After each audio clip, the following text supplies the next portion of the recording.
Let's go, girls. Come on.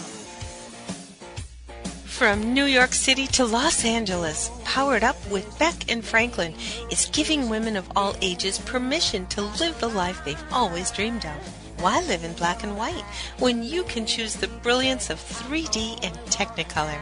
Each week, Sandra, Beck, and Linda Franklin and their high-powered guests will be here to cheer you on, to share their challenges, their successes, and what they've learned along the way. It's all about women supporting women. The stories and practical tips on sex, beauty, money, and so much more are designed to help you reconnect to the powerful woman you are. Fabulous knows no limits. Now it's time for you to expand your boundaries. Here are Sandra Beck and Linda Franklin. Welcome to Powered Up with Beck and Franklin. Sandra Beck is actually not here today, and my name is Linda Crater, and I will be taking Sandra's place today. So you will have Linda Franklin and Linda Crater today, so we'll try not to confuse you. Well, I like the Lindas and then the live, laugh, and love better. So we can get all the alliteration in here in the first segment. Yes. I can just keep working on that. No, absolutely. Yeah, no, it's a great show today, and I always look forward to it. Sandra and I always have fun. It's very informal. We really let our hair down, so there's no airs going on this show. We call them as we see them. I think that sounds fantastic, and it's a good way on the East Coast here to end our day, as opposed to normally I'm on a morning program and talking about very dry topics. So this is a real treat for me. Oh, terrific. Well, we're so glad to have you. It's nice to have an East Coaster because, as you know, Sandra's out in California, so we always get the times a little mixed up. I find that I always confirm with everyone, is it East and West and I mid? know. Yeah. And even when we do that, it still gets messed up somehow. I don't know how that happens, but it does. So, yeah. 3 cheers for the East Coast this week. Well, it makes it a little bit easier. At least we know where we are. So, and you have had a very busy week, I hear. Well, I'm working. I just read.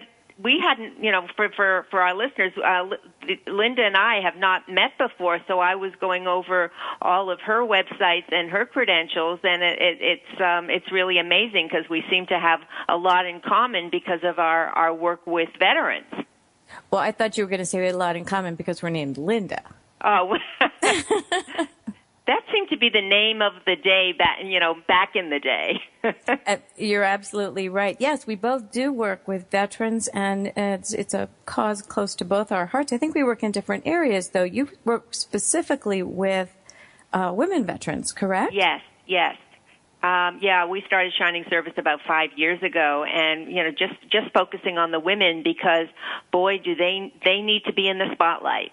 And they often don't even ask for help because women are very purposeful and feel like they can do things without help, and they often need it the most. Yes, absolutely. That's what women do. They don't reach out, and you miss out on so much when you don't. Whether you're a woman veteran or not. I always tell people, because I do, try to follow this myself, the worst someone can say is no. But if you don't ask, you'll never know. Well, and that's better than, as you say, not asking. If you don't ask for what you need or help, the good news is that women veterans are often the ones, too, that have children and family issues and different needs that are outside themselves. So in that case, they do tend to ask for help if it's not so much for them individually. They're very, very open and honest about helping other people, and they put themselves last oftentimes. Yes, they certainly do, and a lot of women do that too. So, this lifetime is all about learning about ourselves, and certainly that's a good lesson when you start to move yourself up on the priority list. And self-care and self-awareness and self-development are all wonderful things that really do deserve our time. And I've been working on more of that recently, reading a lot of very good books that I had been, and authors that I'd been interested in earlier on in life and then had neglected. So the John C. Maxwell and Jeff Olson and Jim Rohn, I don't know if you're familiar with those leadership experts, but I find that they give me pithy comments to carry along when somehow I just don't know what to do next. Yeah, no, all of that, helps. I have been, I've been, Sandra and I have been doing a lot of programming here on Powered Up about, spiritual paths, and we've had different experts on that were talking about that. So, I mean, that is something I've been very interested in, I guess, oh my gosh, for the last 40 years. To me, it's just so fascinating, and kind of the laws of the universe are so spot on, and when you don't follow them, you can watch yourself go into these little spirals, and then when you jump back on the path, it seems to pick up again. So it's not an accident. I mean, it's really the ways of the world. Linda, I absolutely agree with you. I don't think there are any coincidences. I don't think that people cross in your path unless there's what do they say, a reason, a season, or a lifetime. Yeah. And I also think we can do an awful lot to support our own growth, as well as being very open to other people. And as you mentioned, spirituality, especially as you get older and maybe have been knocked around a few times, figuratively speaking, it really does begin to resonate with you. What is important? What is truly important? Yeah. No, and it really changes. I mean, if you're not changing through the years, then something is wrong. That you're just not evolving. I mean, the things that were really important to me in my 30s and 40s are just not on top of the list anymore. I'm not saying they're not on the list at all, but they're certainly not in the top 10. No, I agree with you. And those priorities, they become more crystal clear, don't they? Yeah. As you get older, you start to prioritize the things that truly are going to matter, not the dramas that are not going to matter 2 days from now. Yes, and I, as something is going on that's nuts. Like I just did a renovation in my apartment here in New York City, and it took close to 2 months, and so all of the little dramas that go on while someone is traipsing in and out of your apartment and doing all of this stuff, and then I was trying to tell myself as I would saying, oh, they gotta go, I can't take another minute, and I'm saying this is not important at all, just let it pass, it doesn't mean anything. In 2 months you won't even remember it. Well, and there was that very special part about renovation called drywall dust. Oh, God, yes.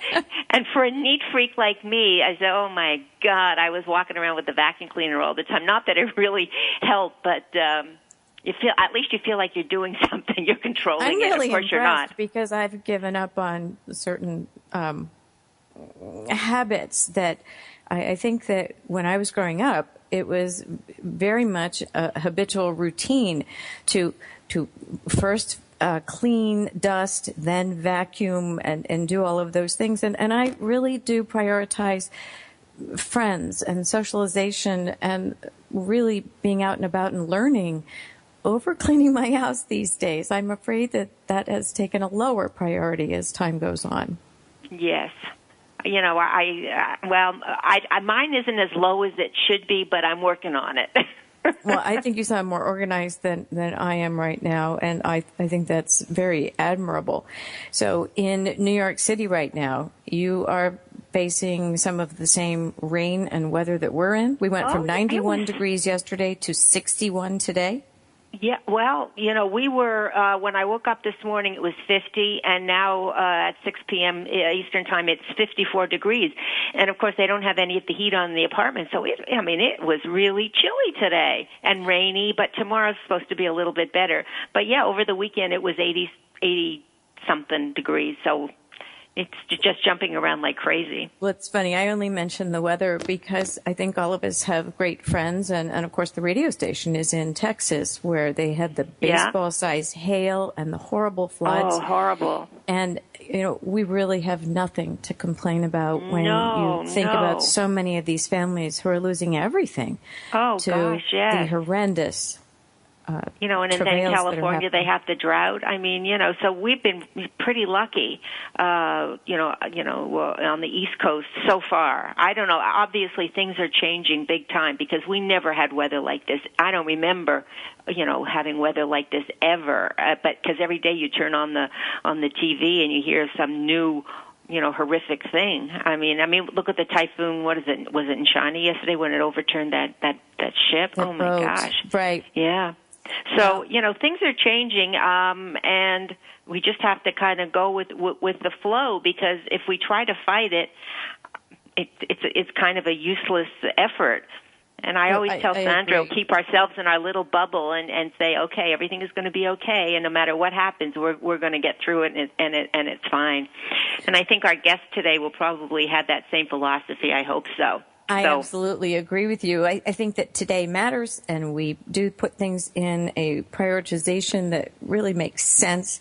And the little stuff just doesn't matter over time. So I think that's a really good way to look at things. I also think that these positive attitudes can be cultivated. And so I don't know about you, but I work very hard to keep myself choosing positive, because a lot of the time it is a choice. Oh, yeah, and I just know when I don't, and I don't. It just the difference between feeling good and feeling bad is so dramatic that when I'm feeling that bad thing, it's just like amplified a million times, and say I gotta get out of this place and go back. So if you just focus on something better, it really works. I agree with you. I believe we're coming up on the break right now, and I'm so excited to be with you today. You're listening to Powered Up Talk Radio with Sandra Beck and Linda Franklin. I'm Linda Crater, standing in for Sandra Beck today, and thank you so much for listening. We'll be right back.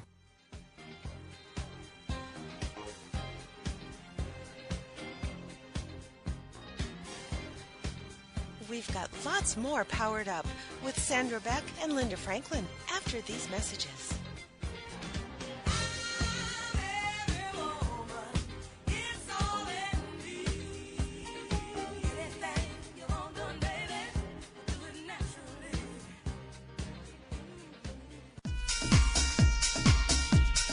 Familia, faith, identity, tradición. Latina life is never boring, but it can be muy dramática. So how do you coexist between the old school ways of la abuela and the new school life you're creating for yourself without losing your faith, familia, identity, or tradiciones? Welcome to Living Latina with Francesca Escoto, where culture curls and curves collide in one spicy cross-cultural conversation that will leave you begging for más. Francesca tackles all the important issues, from politics to family values, to religion to, you guessed it, relationships and men. As Chief Everything Officer at the Wow Factor, Francesca is passionate about showing women of all cultures, ages, and lifestyles how to rock what they've got with style, sass, and smarts. Be sure to join her every Wednesday at 8 p.m. Central Standard Time for Living Latina, only on the Woohoo Radio Network.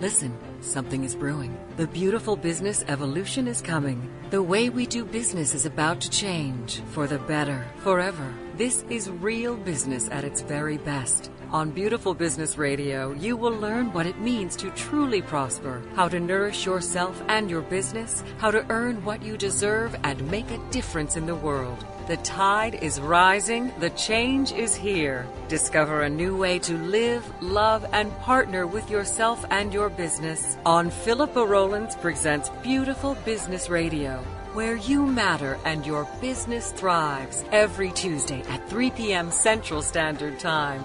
Only here on the Woohoo Radio Network.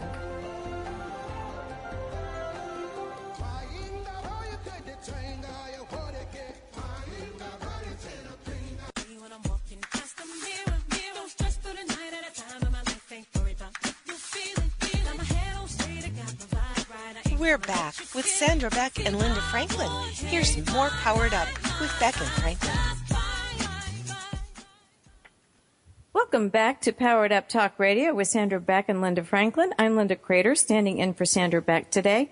I am so pleased to introduce our guest for the hour. Betsy Chasse is joining us today, and an introduction would take a great deal of time, and we'll let her tell you about her. But just to give a little overview, she's a mom, a filmmaker, a producer, an author, a blogger, a speaker, a screenwriter, and a consultant, which is a whole hat store. And we are so very, very pleased to have you here on Powered Up with Franklin and Beck. Welcome. Well, thank you for having me. I love hats. I don't know if you've seen any of my pictures, but I often have pictures of me in hats because I love them. So I wear a lot of different hats in really my head and in life. Yeah. I think we all eventually, if we want to, I think that's part of the fun of life, is being able to switch hats and try out new things and explore different possibilities and pathways. It's fun. Absolutely. Absolutely. And I think, as you say, some hats you wear for a very short period of time, and other hats you wear throughout your life. So it's kind of a very interesting analogy to keep with the hat. Yeah, it's true. I mean, I'm a mom, and I'll wear that hat from forever, and I would never want to take that hat off. I mean, it's being a parent is probably, no one ever told me. I think, like, I look at my daughter now, she's 11, and she rolls her eyes at me like, oh my God, who is this crazy woman, right? And I remember doing that to my mom, and then I had these moments where I think back to, like, oh my God, I was like so rough on my poor mother, because they don't tell you the great highs and the great lows you're going to have when you have a child, and it's probably the most amazing experience of my entire life. But once you enter into that, once you put that hat on, it is never coming off. I agree. How old is your son? So I have a son who's going to be 8, and I have a daughter who's 11 going on 40. Mm-hmm. Isn't it amazing the way the girls, I mean, they are, they're 5 going on 20 and then 11 going on 40. I think it's really, I mean, I'm 45, and, we go through these phases in our life where we have totally different perspectives than we did when we were 20 or when we were 15.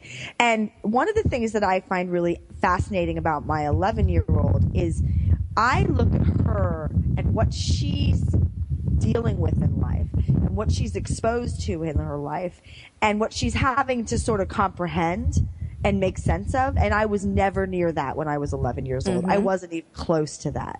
And it makes me think about, like, wow, like, what is she going to be like how is she going to think when she's 20, looking at the way she has to think now? It's kind of mind blowing. Well, I think that they are growing up with so, as you put it earlier, so many hats, but they're wearing them so much sooner. They're being confronted with so many choices along the way. And I feel as though I'm older than you are, and I feel as though I grew up in such an innocent age where we really were not as exposed to as much. And I think the children will benefit from that, and it's also somewhat of a difficulty, a challenge for them as well. Well, I actually think it's more of a challenge for us as the parents. That's a good point. Because I look at my kids and I think that sometimes I worry about them, and then I kind of have to step back and observe them operate in the world. And I go, they don't know any different. They don't know, like, oh, it was so much simpler back when I was a child. This is what it is for them. So I used to do that with them. I used to have that story running in my head. And then I had to stop and say, you know what? If I keep saying that, they're going to be confused. It's like the big, spiritual sacred cow. My book is called Tipping Sacred Cows, and I love them. One of the biggest spiritual sacred cows is to live in the moment, right? So I'm constantly having to remind myself, oh, I have to parent in this moment. I can't parent this child the way I was parented because it's a totally different reality. I think they almost dictate to us how they're going to be parented. I have a daughter and son as well, and they're very interesting. The girls are very, very verbal and very expressive. And opinionated. Nah, you think so? I don't know where my daughter gets that from at all. But yeah, I'm writing a parenting book right now. The title is shocking, but you expect nothing less from me. All my titles are a little bit shocking. It's called "It Came Out of My Vagina, Now What?" Just let that sit for a second. And, I like to tackle all of these things with humor because I think we need to laugh a lot more than we do. I think just as humans, we need to lighten up a little bit. Mm-hmm.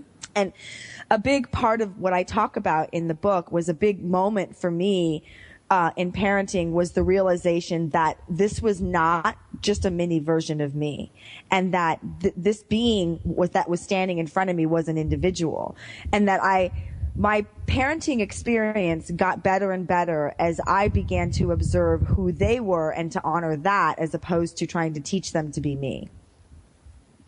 It's such a delicate balance to not be overprotective, and I'm not a parent, so I am a parent to my puppy, and I'm overprotective to my puppy, so I can't even imagine what it would be like with an actual child. But just to let them be, express themselves and be creative and go down the path that really sparks them, but sort of keep them safe at the same time and not to stifle anything. I mean, I admire you ladies because that's a full-time job. It is, but it's also, for me, I have to remind myself, this is what I would want. I want to not be stifled. I want to be able to go down whatever. I'm stubborn. I could be told a million times, if you go down that path, there's prickly thorns and you're going to hurt yourself. And I'm walking down the path and I'm getting pricked over and over and over again. So, I have to realize it's like, well, that's what I want for myself. I think that in parenting especially, we've gotten really freaked out over safety. And, I'm safe. Like I have a trampoline. I got a net around it. My kids mostly wear helmets. I did say mostly wear helmets when they ride their bikes. Sometimes they don't. I'm just being honest. I'm not a perfect parent, but I also kind of have to realize it's like, I don't listen to my friends and my advisors and the wise people around me. So how can I always expect them to do so?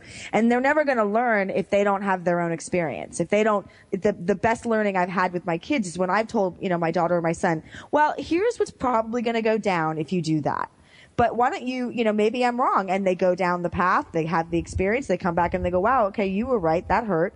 And so it's a good give and take. But it's the same thing that we do in our own adult relationships all the time. We're stubborn and we need to learn by experience. Humans, that's how we learn. We are less able, our brains and the way we're sort of wired is wired for experience. Mm-hmm. And like if somebody can tell you something and you can take that in as data, but you won't actually have a real cell memory of it or a true wisdom until you've actually experienced it for yourself. So kids are no different than that, really. The difference between me and a kid is that I'm probably going to be a little bit better at deciding which cliff I'm going to jump off of, but not always, than my kid might, But in the end, I don't think we ever grow up. I mean, for me, a really wonderful man who I adore, a gentleman named Dr. Joe Dispenza, who wrote the foreword for my book, gave me one piece of parenting advice that I think is probably the only piece of parenting advice I'm really going to stick with. And he said, teach your kids emotional intelligence. Mm-hmm. Because most of us as adults never learned it. I had to really learn it. I mean, after I made the Bleep, I had all the data for emotional intelligence. I could explain to you the neuroscience and the behavioral science and the body chemistry around emotional intelligence. But it wasn't until I really began to incorporate that understanding into my day-to-day operation, the way I operated in life, that I really went, oh, this is really important. Like, I think we should be teaching this over math, in school. Because if you really understand emotional intelligence, then you're going to jump off less cliffs, and the cliffs that you jump off are going to be really fun, and there's going to be an awesome ocean underneath you to catch you. But most of the time we don't do that. No, but it's so interesting as you talk, because parenting moments are coming back to me at this point, because I now have two small grandchildren, 1 and 3 years old. And it is such a different experience and so delightfully freeing. And when you watch them, they may buck against you as teenagers, but when they get a little bit older and they find themselves having taken advantage of whatever advice had been freely given or absorbed, we are a lot more the same than we think we are different. And I think we're raising sassy women. I love it. Strong, sassy women. Does that make sense? You know, my daughter recently was told by somebody in her life that she was bossy like her mother, right? And she came to me and she said, so I was told I was bossy like you. I said, good for you. Mm-hmm. Awesome that you're bossy. I said, you know what? Bossy is not a bad word. Bossy has been made a bad word because people don't like it when women are empowered. Now, there's a difference between being bossy and, excuse my expression, bitchy. They're two very different things. Mm-hmm. So you can be in your power and strong-willed, and you can even be stubborn and adamant and be a great leader. You don't have to be a jerk about it. I said, Alora, you're young and you're working that particular balance out. And you know what? I didn't figure out a lot of that until maybe mid-30s, some of it. It takes time to find that balance between bitchy and bossy. And so I think that, I'm glad that she's bossy. I'm glad that she knows what she wants. She's very clear about it, you know? I think one of the other things of difference between bossy and bitchy is you can be bossy with respect. Bitchy usually doesn't come with respect. Mm. Right. You know, the way you treat others. You have to learn that. You have to learn that. I mean, that's the thing with my daughter. I think that's part of the rebellion that sort of she goes through, which is that she's rebelling because she's testing, well, what's the difference? How do I work this machine? How do I operate this in a way that, because I know that she's filled with love and compassion, she's just trying to figure out how to operate it. Betsy, we're going to have to take a break. When we come back, I want to hear more about your sacred cows, and I also want to hear what the Bleep Do We Know. You know, that was a film that you created, and I want to hear more about that, too. So don't go away. We're going to be back after the break with Linda and Betsy.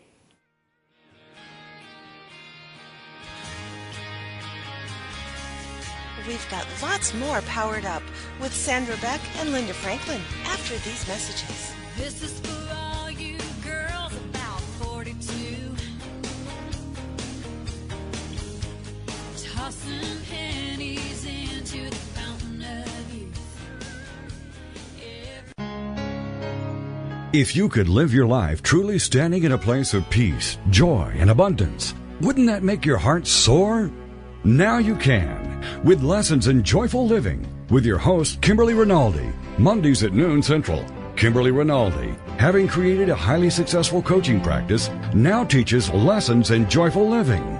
She believes in empowering others and that through it, you have the ability to break through any and all barriers, thus allowing you to reach your greatest potential and joyfully step into your life's purpose.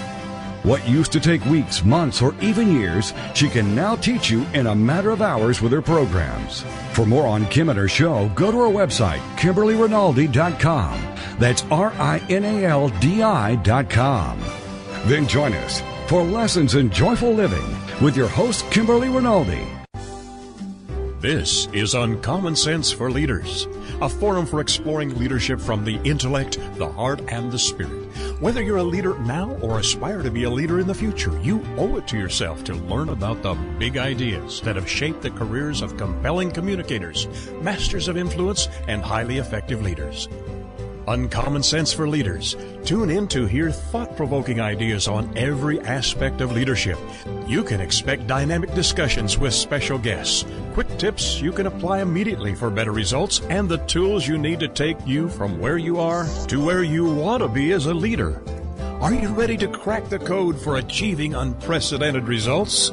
Then join the host for Uncommon Sense for Leaders, Catherine Carlisi, every Wednesday at 3 p.m. Eastern Standard Time, right here on the All Business Radio Network.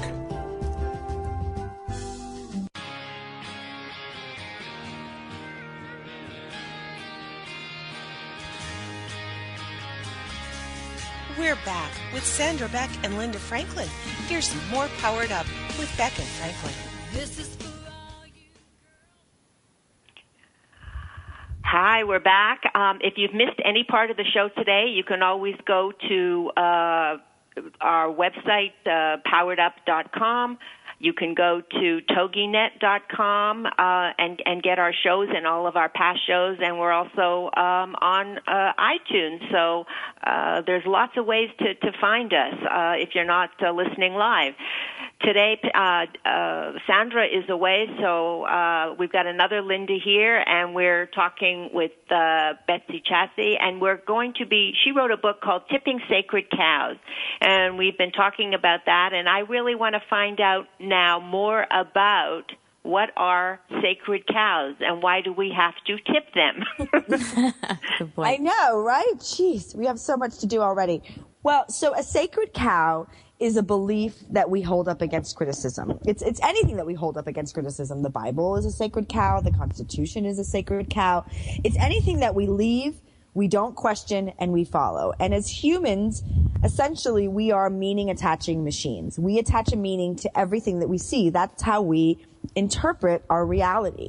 We see something, we attach a meaning to it, and we repeat it back out into the world. So if you see a rose and it's beautiful, you attach a beautiful meaning to it, and you see beautiful, you feel beauty. It's very much how our system works. It's very basic and simple.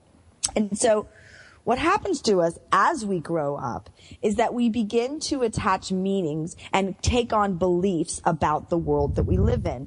So like a really simple example might be, when you were little, I use this example in my book, you had a bad experience with somebody with a red shirt.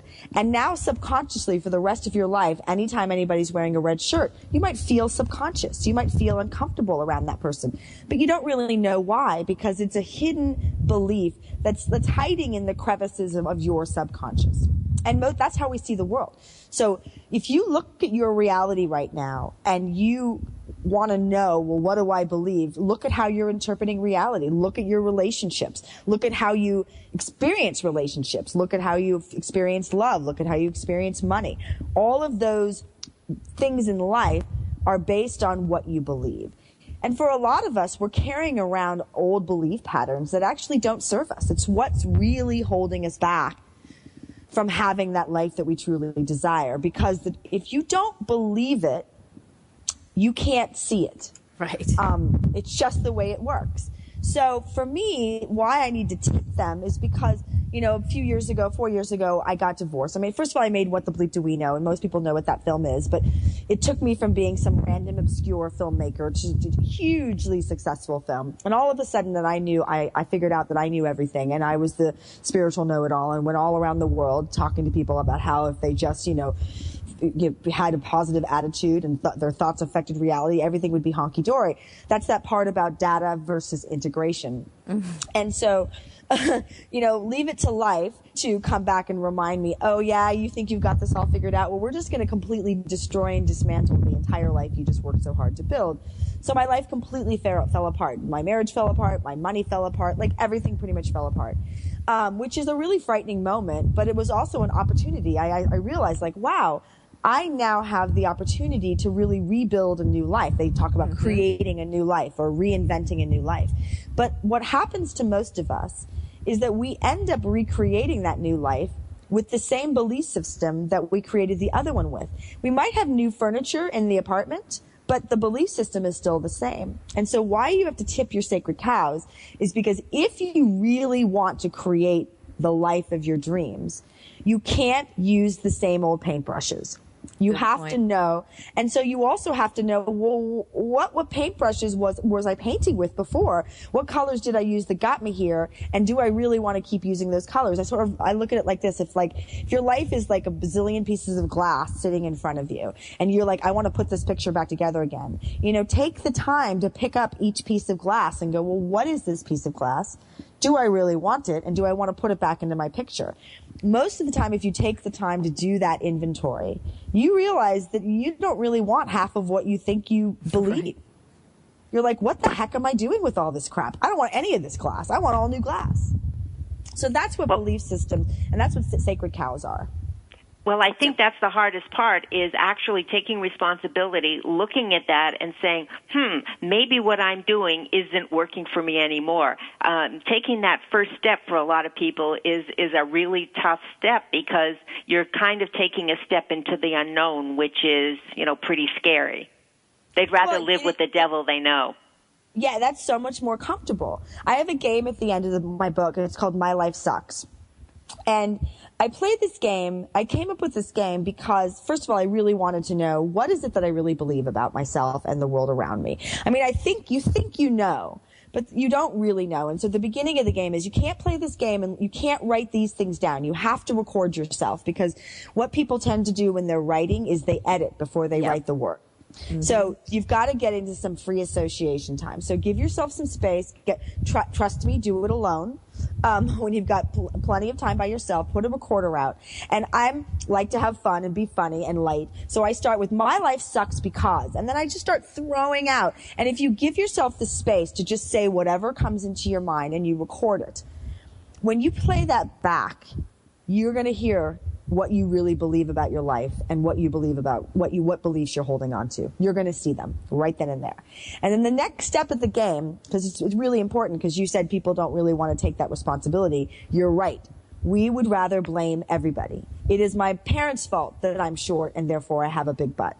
It is my children's fault that my stomach is squishy and I'll never have an awesome bikini body again. So you blame everybody, because really we want to, and we're afraid to out in the public because it's not very spiritual. But here's the thing, you're doing it in your head. And that's part of the problem. We're doing all this shadow stuff in our head and we're hiding it from everybody because we don't really want anybody to know that we're blaming all these people, but we secretly are. And the more we hold on to that, the more it festers and the more it blocks you from having the life of your dreams. So give yourself the freedom right then and there. No one's listening. Blame everybody. Blame your third grade teacher.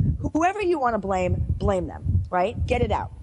And then the third thing that I tell people to do is to admit that they just failed at everything. Because you know what? Most of us actually believe we've failed. Even if we're really out there in the world and we think we've done all this great stuff, there's a part of us that believes that we're failures, because there's a huge sense of low self-esteem in humanity right now. Right? There's either this, even if you're observing somebody who seemingly has huge self-esteem, most of the time that's just a mask for the hidden low self-esteem that they have. So get it out. Give yourself I failed at being a mother. I failed at marriage. I didn't go to college. I failed at all this stuff. Just get it out of the open. It is the most freeing experience you will have to just scream it, say it, do it, get it out. And then it's out of you. And then you can start to say, okay, what is it that I think I believe? What is it that I believe?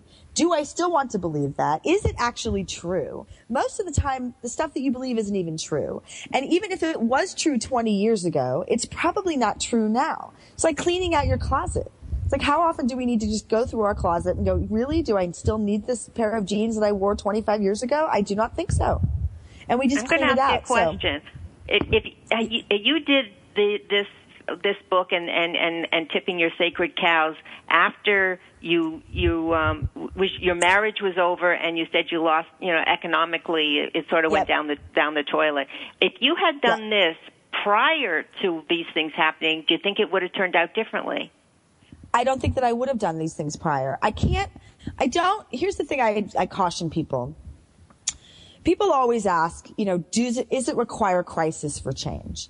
The sad truth is that most of the time it does. Yes. But that's part of life. It's like you can only, there's a saying, you can only, the eyes can only see what the eyes are ready to see, the ears can only hear what the ears are ready to hear. So one of the things that I stopped doing a long time ago was going, gee, if I had only known then what I know now. Because I wouldn't know what I know now if I hadn't done what I did then. We have to stop second guessing our lives. I am, for what it's worth, I loved my time being married, and I loved my divorce, even though it was awful and still is sometimes. Dealing with co-parenting is not easy. And I love that it is what it is, because this is evolution. I am growing, I am expanding, and I am learning.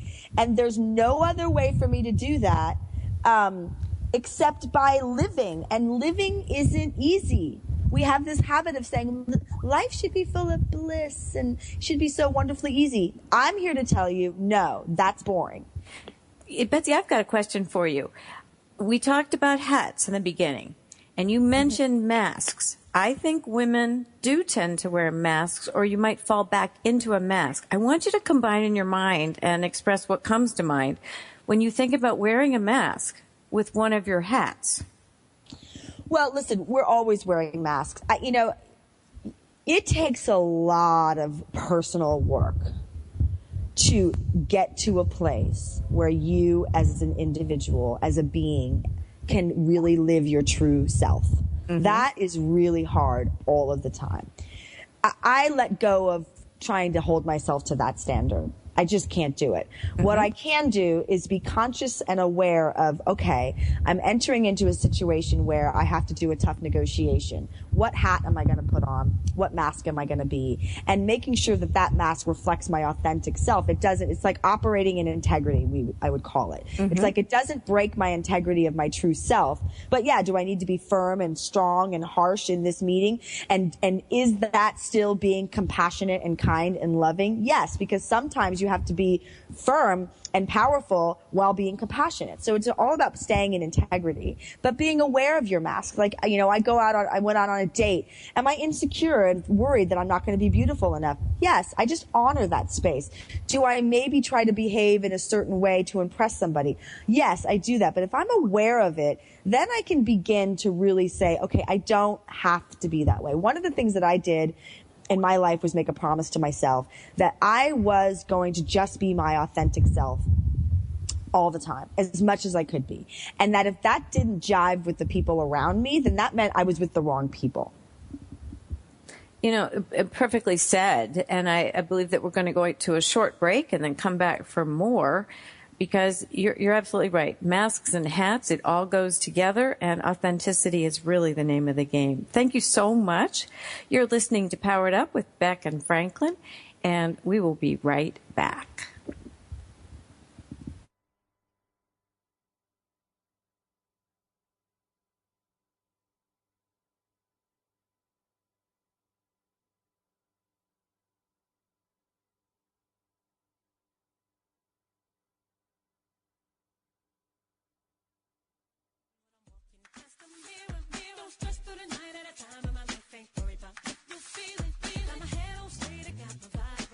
We've got lots more Powered Up with Sandra Beck and Linda Franklin after these messages.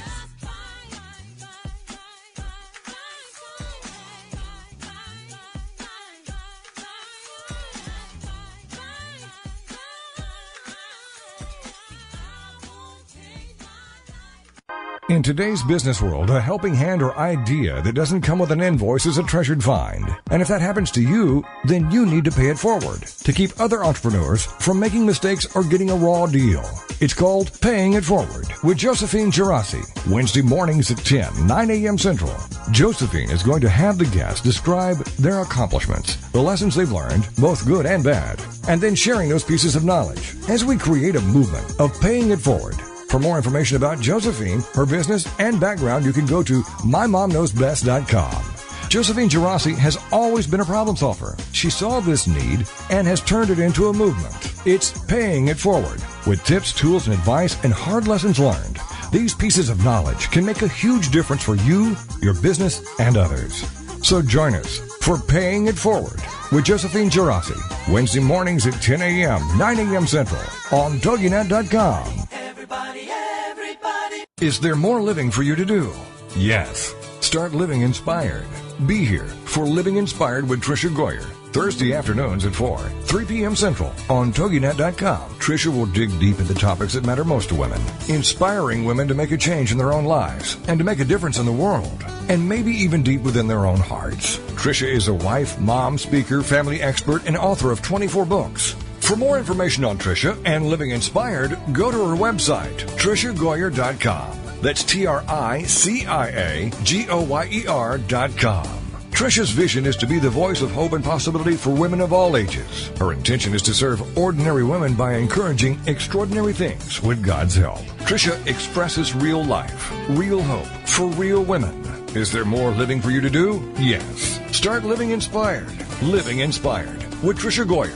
Thursday afternoons at 4, 3 p.m. Central on TogiNet.com.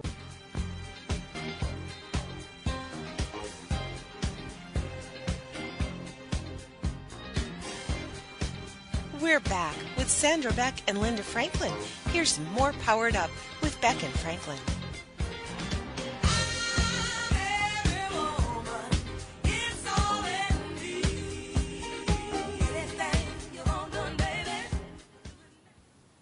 Welcome back. You're listening to Powered Up with Beck and Franklin.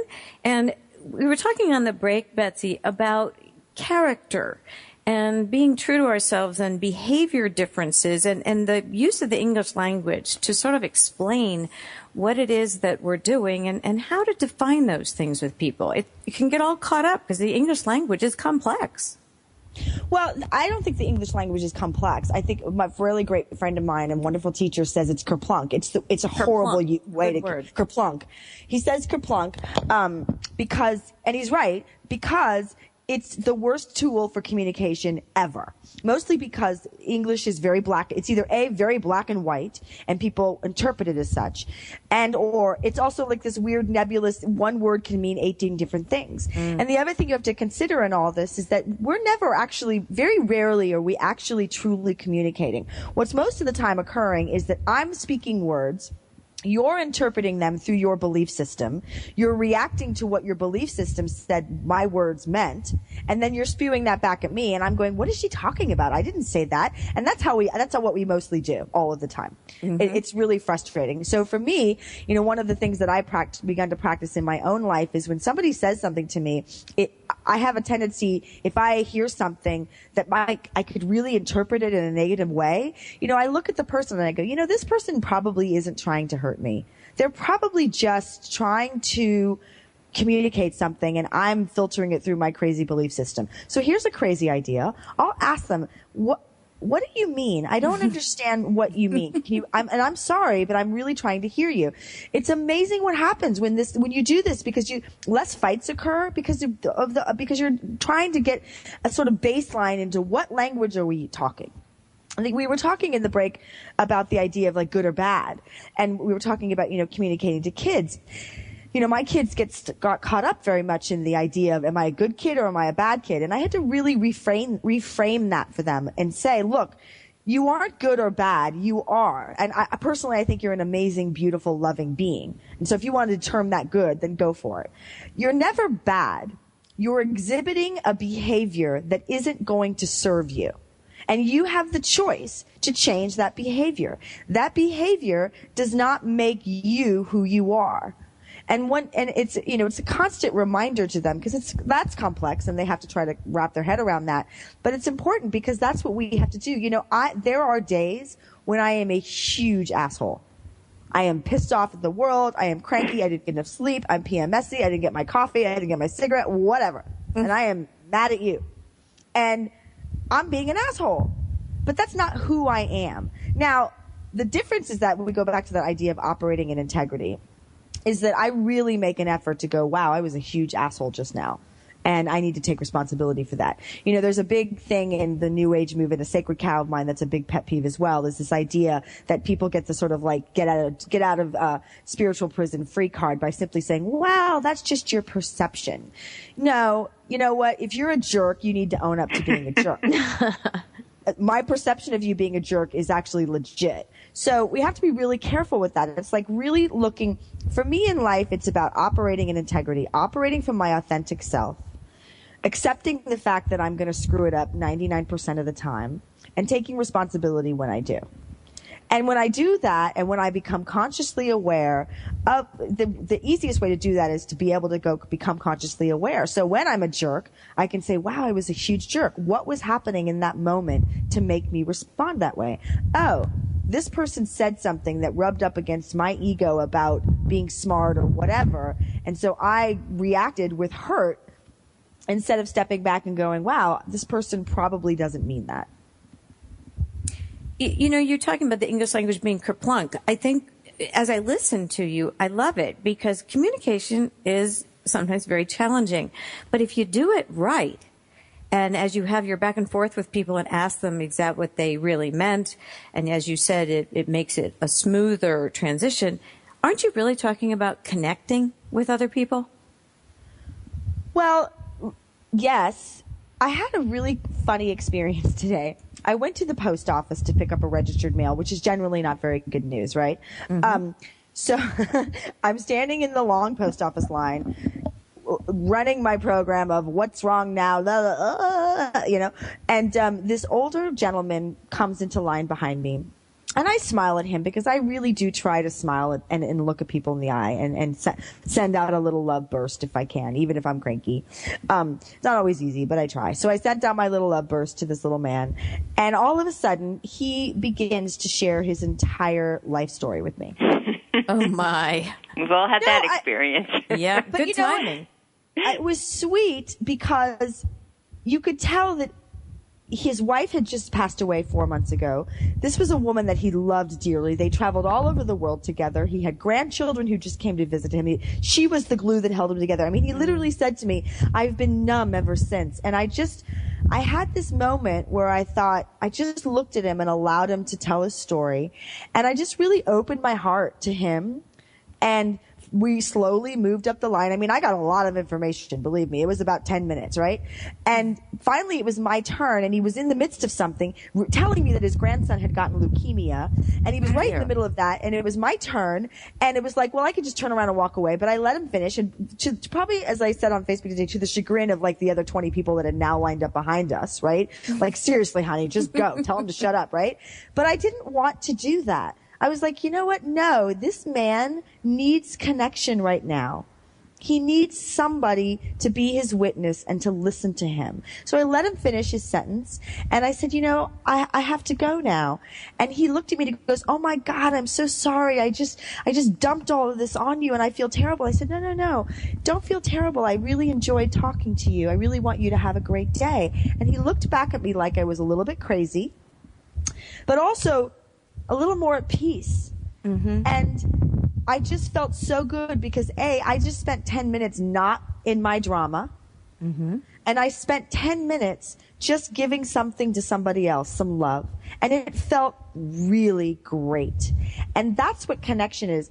I say this often, like we often do this. How often do you guys say to somebody, oh, how are you? And really want an answer? You want to hear, I'm fine, how are you? Because that's all what we expect each other to say.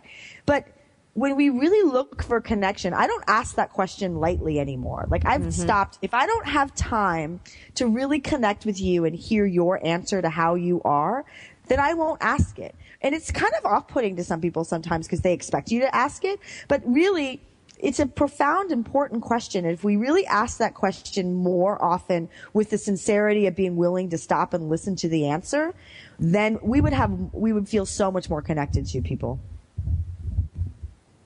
Yeah, we probably would. And when people ask me, I mean, I don't go into a whole, because I know people don't want to hear it. People want to hear happy, like you say, happy answers. You know, they don't want to hear your drama of the day.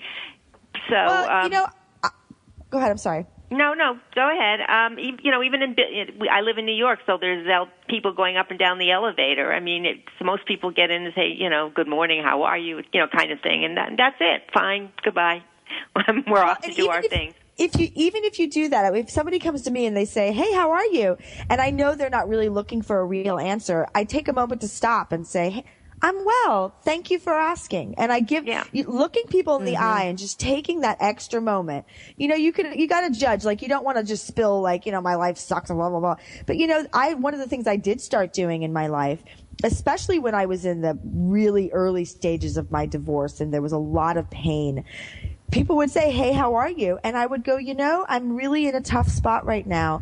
And thank you for asking. And it's hard and I'm going to get through it, but I'm not in a great place. And I would give them the out so they didn't have to get into my drama. But I also found that most people were like, wow, really? What's going on? Or, oh, I'm having a really tough day too. And then we would sit down and she would share her story and I would share my story and we would connect. And it's amazing when you just say, hey, when somebody says to you, how are you? If you give them permission to say, I'm ready to connect with you. I'm here to share with you, or I'm going to open my heart to you. People dive into your heart. People are so desperate for it that they will dive right in. That connection is so important because with the prevalence of the social media and the online and the quick and the I'm fine, etc., the accessibility when someone actually looks at you and wants to hear, that's a gift. You were a blessing to that man today. Oh, yes, absolutely. Well, I hope so. I mean, and he was a blessing to me, actually. So, I mean, I don't look at it as like, oh gosh, I'm so great because I did that. I look at it and go, what a beautiful interaction between two human beings that needed it. You know, because the truth is, he really needed someone to talk to. And I just really needed a moment to listen as opposed to being caught up in my story. So it was a beautiful, mutually beneficial moment. And we could have those all the time. But most of the time, I can say safely for myself, too, that I get caught up in my bull crap.